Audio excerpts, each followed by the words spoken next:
اس نے اپنے ماں باپ کو ہمیشہ جگڑتے دیکھا تھا۔ سحر ابھی 5 سال کی تھی کہ دیکھا کرتی تھی باپ ماں کو بری طرح مارا کرتا تھا۔ سحر کی ماں اپنے شوہر کا ظلم برداشت نہ کر سکی اور ایک دن دنیا کو چھوڑ کر چلی گئی۔ پہلے ماں کی گود میں سویا کرتی تھی، اب وہ ہمیشہ کے لیے چھن گئی تھی۔ سحر 6 سال کی تھی تو باپ نے دوسری شادی کر لی۔ سحر پر قیامت گرنا ابھی باقی تھی۔ چھوٹی سی سحر، ننھے منھے سے ہاتھ، اس کو بھی نہ اچھے کا علم نہ برے کا پتہ تھا۔ چھوٹی سی عمر میں یہ بھی نہ پتہ تھا کہ وہ کہاں گئی ہے۔ باپ نے دوسری شادی کر لی، لیکن سوتیلی ماں ہی ہوتی ہے۔ عورت جانور بن جائے تو کتنی خوفناک ہوتی ہے، کوئی سوچ بھی نہیں سکتا۔ میں نے مردوں کو درندہ بنتے دیکھا تھا، لیکن عورت کا ایسا روپ کہ روح بھی کانپ اٹھے۔ سحر کو نہ خود کھانا آتا تھا نہ کپڑے پہننا، اسے تو باتیں بھی ٹھیک سے کرنا نہ آتی تھی۔ باپ اپنی نئی بیوی کے حسن میں کھویا ہوا تھا، اس کو بیٹی یاد بھی نہ رہی۔ بے حال و لاوارث کی طرح گھر میں پڑی رہتی، سارا دن گھر میں کھیلتی رہتی۔ ماں زندہ تھی تو سحر کو اپنی گود میں بٹھا کر کھانا کھلاتی اور دودھ گرم کر کے اپنے ہاتھوں سے پلایا کرتی تھی۔ اب وہ چھوٹی سی معصوم سحر صبح سے شام تک کھیلتی رہتی، کھیلتے کھیلتے وہیں زمین پر پڑے سو جاتی، کپڑے گندے، بال بکھرے ہوئے اور بے حال ہوئی زمین پر پڑی رہتی۔ باپ کو کیا احساس تھا کہ اس کی ایک بیٹی بھی ہے، وہ اپنی نئی بیوی کی باہوں میں مدہوش رہتا۔ سحر کو بھوک لگتی تو بولتی مجھے کھانا دو اور مجھے دودھ بھی دو۔ وہ سوتیلی ماں انگارے بھرے لہجے میں پلیٹ میں روٹی رکھ کر دیتی اور کہتی جا وہاں بیٹھ کر کھا لے۔ سحر کھانا کھاتی پھر دودھ کی ضد کرتی۔ اس کو کیا پتا تھا ماں اب نہیں ہے، وہ سینے سے لگا لے گی۔ ایک دن سحر رو رہی تھی، ضد کر رہی تھی مجھے دودھ گرم کر کے دو۔ سوتیلی ماں ٹی وی پر گانے سن رہی تھی۔ سحر نے پھر کہا تو وہ غصے میں آ گئی اور کہا کہ نہیں ہے دودھ، دفع ہو جاؤ۔ سحر نے چیخنا رونا شروع کر دیا۔ جب سے بھی ماں زندہ تھی تب اگر ماں کوئی بات نہ مانتی تھی تو سحر ماں کو چھوٹے چھوٹے ہاتھوں سے مارا کرتی تھی۔ اس بار اس نے سوتیلی ماں کو مارا ہی تھا۔ سوتیلی ماں نے زوردار تھپڑ سحر کو مار دیا۔ سحر دیوار کے ساتھ ٹکرائی اور روتے روتے سو گئی۔ اس کو کیا پتا تھا اب وہ برداشت کرنے والی ماں نہیں ہے۔ سحر کو ہوش آیا تو وہ وہیں پڑی تھی۔ اب اس کو سوتیلی ماں سے ڈر لگنے لگا تھا۔ سحر کو بخار ہو چکا تھا، وہ بخار سے بے حال تھی۔ شام کو باپ نے سحر کو دیکھا تو ڈاکٹر کے پاس لے گیا۔ سحر نے باپ سے کہا پاپا مجھے یہ گندی آنٹی مارتی ہے۔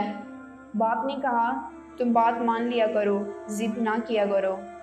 اب سحر 10 سال کی تھی اور وہ اتنا ڈرتی تھی سوتیلی ماں سے کہ آواز تک نہ نکلتی تھی۔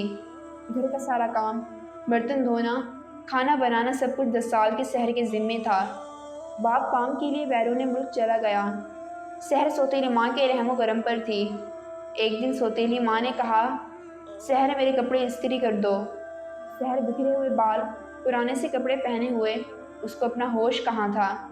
چھوٹی سی عمر میں ظلم ڈھائے جا رہے تھے۔ کپڑے استری کرتے ہوئے اپنا بازو 3 جگہ سے جلا لیا۔ آنسو آنکھوں سے نکل رہے تھے۔ درد سے بے حال تھی، لیکن سوتیلی ماں کا ڈر بھی تھا۔ درد اتنا شدید تھا کہ قمیض جل گئی۔ ماں کو پتہ چلا، اس نے تھپڑ مار کر سحر کا برا حال کر دیا۔ سوتیلی ماں غصے سے کہنے لگی مر گئی ہوتی تو اچھا ہوتا۔ سحر کو کوئی سینے سے لگانے والا نہیں تھا، کوئی نہیں کہتا تھا میری بچی بس کرو، کام سے تھک گئی ہوگی۔ سوتیلی ماں کے 2 بچے ہوئے تھے جو سحر کے سوتیلی بہن بھائی تھے۔ سحر ان کے ساتھ کھیل لیتی تو کچھ وقت اچھا گزر جاتا۔ 15 سال کی ہوئی تو سوتیلے بہن بھائی اسکول جانے لگے۔ سحر ان کو دیکھتی، ماں خود اپنے ہاتھوں سے تیار کرتی، کھانا کھلاتی، سینے سے لگاتی۔ باپ نے کہا تھا کہ سحر کو بھی اسکول داخل کروا دینا، مگر سوتیلی ماں نے یہ کہہ کر انکار کر دیا کہ سحر کا دماغی توازن ٹھیک نہیں ہے، اس پر پیسہ لگانا فضول ہے۔ سحر بہت رویا کرتی، امی جان تم زندہ ہوتی تو میں بھی اسکول جاتی، میں بھی تیرے سینے سے لگتی۔ ماں میرے نخرے اٹھاتی، وہ آنسو صاف کرتی اور گھر کے کام کرنے لگتی۔ اس گھر میں ایک نوکرانی سے زیادہ کوئی اہمیت نہ تھی۔ 2 سال بعد باپ بیرون ملک سے گھر آیا، سب بچے بہت خوش تھے۔ سحر بھی خوش تھی۔ باپ نے سب کو سینے سے لگایا لیکن سحر کو نہ لگایا۔ باپ کے دل میں بھی اب سحر کے لیے پیار نہیں تھا، کیونکہ سوتیلی ماں نے اس کے دل میں بھی نفرت پیدا کر دی تھی۔ کبھی کہتی یہ بھولی ہے، اس کا دماغی توازن ٹھیک نہیں ہے۔ سحر بالکل ٹھیک تھی اور سمجھدار بھی تھی۔ سحر اس دن پرانے سے کپڑے جو عید پر پہنتی تھی باپ کی خوشی میں پہنے تھے، لیکن باپ نے ایک نظر محبت کی سحر کی طرف نہ دیکھا۔ باپ اپنے دوسرے بچوں کو چوم رہا تھا۔ ایک بیٹی ایک بیٹا تھا، سب کے لیے کچھ نہ کچھ لے کے آیا تھا۔ سحر بہت خوش تھی کہ بابا میرے لیے بھی کچھ لے کے آئے ہوں گے۔ سب کا باری باری سامان نکالا، یہ بیٹی کی ڈال، یہ بیٹے کے لیے ویڈیو گیم۔ سحر خاموش تھی کہ شاید اب میرا بھی نام لیا جائے گا، لیکن اس کی سوتیلی ماں نے کہا جاؤ اپنے باپ کے لیے کھانا لگاؤ۔ سحر خاموش ہو گئی۔ بے جان جسم اب خدا سے کوئی شکوہ بھی نہ کیا کرتی تھی۔ سحر ماں کی یادوں میں زندہ تھی۔ اکیلی بیٹھی ماں سے باتیں کیا کرتی تھی، شکایتیں کیا کرتی تھی۔ کمرے میں بیٹھی تھی، کہہ رہی تھی امی جان دیکھ لو، بابا سب کے لیے کچھ نہ کچھ لے کر آئے ہیں، مجھے کچھ بھی نہیں دیا۔ وہ ماں کی چونیاں سینے سے لگا کر چوم رہی تھی اور سسکیاں لے کر رو رہی تھی۔ دن گزرتے گئے، سحر 22 سال کی ہو چکی تھی۔ ایک دن سحر گلی میں کسی سے باتیں کر رہی تھی۔ سوتیلی ماں نے الزام لگا دیا کہ کسی لڑکے سے باتیں کرتی ہے۔ سحر نے قسمیں دی لیکن وہ بدبخت عورت نہ مانی۔ اس نے سحر کو بالوں سے پکڑا اور مارنا شروع کیا۔ سحر چیخ چیخ کر رو رہی تھی۔ محلہ اکٹھا ہو گیا۔ سوتیلی ماں نے اس کی عزت کی دھجیاں اڑا دی اور کہنے لگی یہ بد چلن ہے۔ سحر آج ٹوٹ گئی تھی۔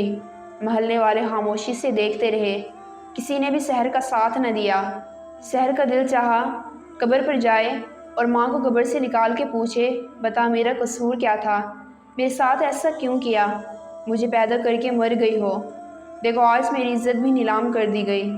روتے ہوئے کہنے لگی اے اللہ مجھے تم سے کوئی بات نہیں کرنی، میں تم سے ناراض ہوں۔ جب سب دشمن ہو جائیں تو اللہ سے یوں ہی گلے شکوے ہوتے ہیں جیسے وہ ہمارے سامنے ہو اور ہم ناراض ہوں گے تو وہ منا لے گا۔ ایک دن بیرون ملک سے ایک فون آیا۔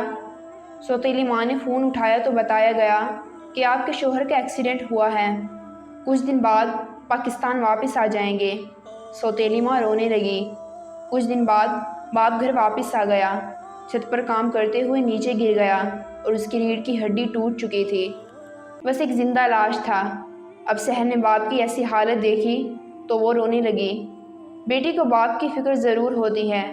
دن گزرتے گئے، گھر میں بھوک کے فاقے ہونے لگے۔ سوتیلی ماں کو کچھ نہ سوجھ رہا تھا۔ ایک دن اس کو ایک عورت نے بتایا تمہاری سوتیلی بیٹی جوان ہے، تم کو پیسوں کی بھی ضرورت ہے، ایک خاندان ہے، ان کا بیٹا نابینا ہے، ان سے 2 لاکھ دلا دیتی ہوں، اپنی بیٹی کی شادی ان کے نابینے بیٹے سے کر دو۔ سوتیلی ماں نے سوچا سودا تو فائدے کا ہے۔ سوتیلی ماں نے لڑکے والوں سے پیسے لے کر سحر کا رشتہ کر دیا اور 10 دن بعد شادی طے کر دی۔ سحر نے پوچھا لڑکا کون ہے؟ سوتیلی ماں نے کہا تمہارے لیے اچھا ہے، بس تم چپ رہو۔ شادی کے ایک دن پہلے سحر کو پتہ چلا اس کا ہونے والا شوہر نابینا ہے اور سوتیلی ماں نے اسے بیچا ہے۔ وہ چیخ کر رونے لگی یا اللہ مجھ پر ظلم نہ کر، میں اب تھک چکی ہوں، یا اللہ مجھ پر رحم کر ورنہ میں خودکشی کر لوں گی۔ شادی کا دن آ گیا۔ سحر اپنی ماں کو یاد کر رہی تھی۔ باپ چارپائی پر پڑا تھا۔ سحر باپ کے پاس گئی اور باپ کی طرف بیٹھ کر بے بسی سے دیکھتی رہی۔ کچھ دیر میں بارات آ گئی، نکاح ہوا اور سحر ان کے ساتھ رخصت ہو کر چلی گئی۔ سحر کا شوہر نابینا تھا لیکن بہت ہی اچھا شخص تھا۔ کچھ دن بعد دونوں تیار ہو کر کہیں جانے لگے تو اچانک سحر کے شوہر کو ہارٹ اٹیک ہوا اور وہ مر گیا۔ سحر زور زور سے رونے لگی اور خود کو بد نصیب کہنے لگی۔ سحر کے سسرال والے بہت اچھے لوگ تھے، انہوں نے اسے چپ کروا دیا اور تسلی بھی دی۔ پھر کچھ دنوں بعد انہوں نے سحر کا نکاح اپنے دوسرے بیٹے جواد جو بینک میں مینیجر تھا اس کے ساتھ کر دیا۔ جواد بھی نیک دل انسان تھا، چونکہ سحر پڑھی لکھی نہیں تھی لیکن زندگی بھر کے درد ستم نے اسے سمجھدار بنا دیا تھا۔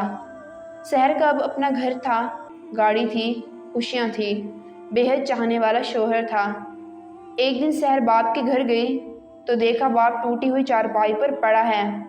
ماں گھر پر نہیں ہے۔ گھر کا برا حال ہے۔ باپ ہل نہیں سکتا تھا۔ نجاستے کپڑے گندے تھے۔ مکھیوں نے گھیرا ہوا تھا۔ سحر رونے لگی، باپ کا ماتھا چوما، کہنے لگی، بابا میں آپ کی محبت کی ایک نظر کو ترس گئی تھی۔ آپ دونوں کی ضد کی وجہ سے میں برباد ہو گئی تھی۔ آپ اور امی لڑتے تھے اور امی دنیا چھوڑ گئی اور آپ نے مجھے زندہ ہوتے ہوئے بھی مار دیا۔ بابا بیٹیوں کے ساتھ ایسا نہیں کرتے۔ جواد پاس کھڑا تھا۔ اس نے سحر کو دلاسا دیا۔ جواد نے سحر کے ساتھ مل کر اپنے باپ کو نہلایا، بال سنوارے، نئے کپڑے پہنائے، کھانا کھلایا۔ اتنے میں سوتیلی ماں آ گئی جو لوگوں کے گھروں میں نوکرانی بن کے کام کرتی اور بچوں کو پال رہی تھی۔ سحر روتے ہوئے کہنے لگی، سوچو ماں، تمہاری بیٹی یا بیٹے کی کوئی بیٹی ہو اور اس کی سوتیلی ماں ہو، اس پر مجھ جیسے ظلم کیے جائیں تو کیا ہوگا؟ سوتیلی ماں رونے لگی اور کہنے لگی، بیٹی مجھے معاف کر دو۔ سحر وہاں سے چلی گئی۔ بے شک اللہ تعالیٰ بہتر انصاف کرنے والا ہے۔ جو کسی پر ظلم کرتا ہے تو اللہ تعالیٰ بھی ایک نہ ایک دن اسے اس کے گناہ کی سزا دیتے ہیں۔